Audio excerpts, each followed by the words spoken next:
या आंदोलनाचे परिणाम आज कशा पद्धतीने पाहायला मिळाले पाहूयात त्या संदर्भातल्या बातम्या।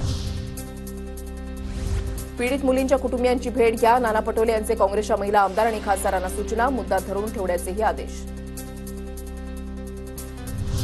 प्रशासनाकडून बदलापुरातील संबंधित शाळेला कारणे दाखवा नोटीस, बदलापुरातील घटना संतापजनक, मुलींच्या समुपदेशनावर आजच चर्चा होणार, दीपक केसरकर यांची प्रतिक्रिया। बदलापूर रेल्वे स्थानकामधील रेल लोको आंदोलनामुळे बदलापूर ते कर्जत रेल्वे सेवा खोळंबली होती। तब्बल 11 तासानंतर पहिली लोकल सीएसएमटीच्या दिशेने रवाना, प्रवाशांना दिलासा।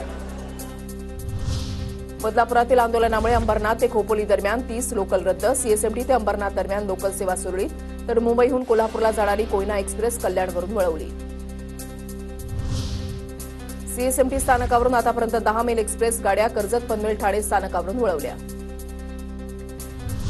बदलापुरातील आंदोलनामुळे पूर्व द्रुतगती महामार्गावर वाहतूक कोंडी, रस्त्यावर वाहनांची गर्दी वाढल्यानं वाहतूक संथ गतीनं।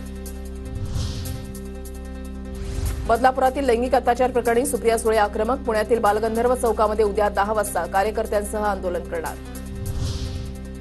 बदलापूर प्रकरणामध्ये महिला पत्रकारांना चुकीचं वार्तांकन केल्याचा शिंदे गटाचे शहराध्यक्ष वामन म्हात्रे यांचा आरोप, महिला पत्रकार मोहिनी जाधव यांच्याकडून संताप व्यक्त, तक्रार दाखल करण्याची प्रक्रिया सुरू असल्याची माहिती। बदलापूर अत्याचार प्रकरणी विशेष अधिवेशन बोलवा, अधिवेशन बोलावून कडक कायदा निर्माण करा, नाहीतर लोक तुम्हाला कसे चिरडतात ते पहा, माजी खासदार इम्तियाज जलील यांची मागणी।